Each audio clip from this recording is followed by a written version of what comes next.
ಗತಕಾಲ ವೈಭವದ ಹಂಪಿ ಉತ್ಸವಕ್ಕೆ ಭರದ ಸಿದ್ಧತೆಯನ್ನ ಮಾಡಿಕೊಳ್ತಾ ಇದ್ದಾರೆ.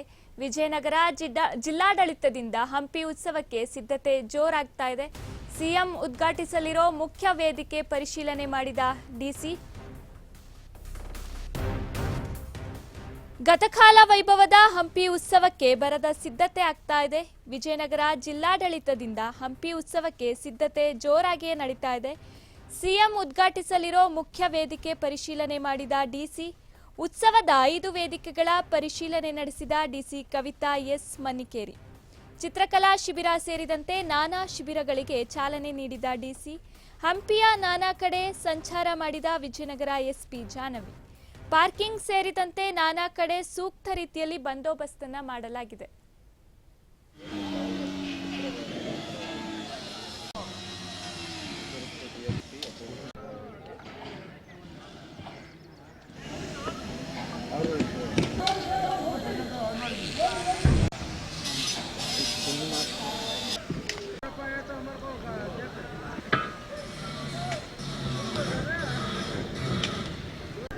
ಎರಡ್ 2026 ಅದ್ದೂರಿ ಹಂಪಿ ಜಿಲ್ಲಾಡಳಿತ ಸಕಲ ಸಿದ್ಧತೆಯನ್ನ ಈಗಾಗಲೇ ಮಾಡಿಕೊಂಡಿರುವಂತದ್ದು.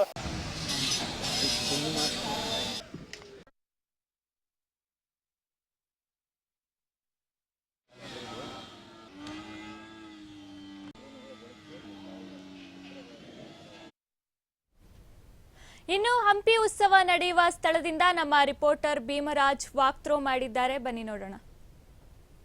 ವಿಜಯನಗರ ಸಾಮ್ರಾಜ್ಯದ ಗತ ವೈಭವವನ್ನ ಸಾರಲಿಕ್ಕೆ ಈಗಾಗಲೇ ವಿಜಯನಗರ ಜಿಲ್ಲಾಡಳಿತ ಸಕಲ ಸಿದ್ಧತೆಯನ್ನ ಮಾಡ್ಕೊಂಡಿದೆ. ನಾವಿರುವಂತದ್ದು ಹಂಪಿಯ ಏನು ಮುಖ್ಯ ವೇದಿಕೆ ಆಗಿರುವಂತಹ ಎಂಪಿ ಪ್ರಕಾಶ್ ಅವರ ಮುಖ್ಯ ವೇದಿಕೆ ಆಗಿರುವಂತದ್ದು. ಈ ಒಂದು ಮುಖ್ಯ ವೇದಿಕೆ ಬಳಿ ಈಗಾಗಲೇ ಸಕಲ ಸಿದ್ಧತೆಯನ್ನ ಈಗಾಗಲೇ ಜಿಲ್ಲಾಡಳಿತ ಮಾಡ್ಕೊಳ್ತಾ ಇದೆ. ನಾವು ದೃಶ್ಯಗಳಲ್ಲಿ ತೋರಿಸ್ತಾ ಇದೀವಿ. ಸಾಕಷ್ಟು ಜನರು ಕೂಡ ಕಾರ್ಮಿಕರು ಕೆಲಸವನ್ನ ಮಾಡ್ತಾ ಇದ್ದಾರೆ. ಅಂತಿಮ ಹಂತದ ಏನೋ ಇದೇ ತಿಂಗಳು 13 ಮತ್ತು 14, 15 3 ದಿನಗಳ ಕಾಲ ಏನು ಹಂಪಿ ಉತ್ಸವ ನಡೆಯುವಂತದ್ದು.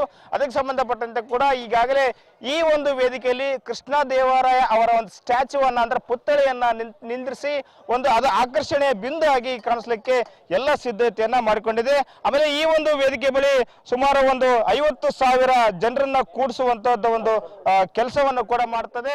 ಅದರ ಜೊತೆಗೆ ಇನ್ನೊಂದು ಗಮನಿಸುವಂತದ್ದು ಏನಂತ ಹೇಳಿದ್ರೆ ಚಿತ್ರರಂಗದ ದಿಗ್ಗಜ ಕಲಾವಿದರು ಕೂಡ ಮತ್ತು ಖ್ಯಾತ ಗಾಯಕರು ಕೂಡ ಈ ಒಂದು ವೇದಿಕೆ ಬಳಿ ಆಗಮಿಸ್ತಾ ಇದ್ದಾರೆ. ಒಟ್ಟು 5 ವೇದಿಕೆಗಳನ್ನ ಜಿಲ್ಲಾಡಳಿತ ಮಾಡಿರುವಂತದ್ದು. ಎಲ್ಲ 5 ವೇದಿಕೆಗಳಲ್ಲಿ ಕೂಡ ದಿಗ್ಗಜ ಕಲಾವಿದರು ಒಂದು ಜನರನ್ನ ಮನರಂಜಿಸುವಂತ ಕೆಲಸವನ್ನ ಮಾಡ್ತಾ ಇದ್ದಾರೆ. ಜೊತೆಗೆ ಇವತ್ತು ಜಿಲ್ಲಾಧಿಕಾರಿ ಜಿಲ್ಲಾಧಿಕಾರಿ ಡಿಸಿ ಕವಿತಾ ಮನ್ನಿಕೇರಿ ಅವರು ಕೂಡ ಇವತ್ತು ಸ್ಥಳಕ್ಕೆ ಭೇಟಿ ನೀಡಿ ಪರಿಶೀಲನೆ ಮಾಡುವಂತ ಕೆಲಸಕ್ಕೆ ಬಂದಿದ್ದಾರೆ. ಅವರನ್ನ ಮಾತಾಡೋಣ. ಯಾವ ರೀತಿ ಸಿದ್ಧತೆ ಇದೆ ಅಂತ ಹೇಳಿ ಮೇಡಮ್, ಯಾವ ರೀತಿ ಸಿದ್ಧತೆ ಇದೆ, ಯಾರು ಕಲಾವಿದರು ಬರ್ತಾರೆ ಮೇಡಮ್? ಈಗ ಸುಮಾರು 80% ಎಲ್ಲ ತಯಾರಿ ನಡೆದಿದೆ. ಇನ್ನು 20% ಬಾಕಿ ಇದೆ. ಅದು ಸಹ ಇವತ್ತು ನಾಳೆ ಮುಗಿಯುತ್ತೆ. ಆಮೇಲೆ ಶಿವರಾಜ್ ಕುಮಾರ್ ಅವರು ಬರ್ತಾ ಇದ್ದಾರೆ, ಪುನೀತ್ ರಾಜ್ಕುಮಾರ್ ಅವರು ಅಶ್ವಿನಿ ಪುನೀತ್ ರಾಜ್ಕುಮಾರ್ ಬರ್ತಾ ಇದ್ದಾರೆ, ಡಾಲಿ ಧನಂಜಯ್, ಸಪ್ತಮಿ ಗೌಡ, ಧ್ರುವ ಸರ್ಜಾ, ಗಣೇಶ್ ಎಲ್ಲ ಬರ್ತಾ ಇದ್ದಾರೆ.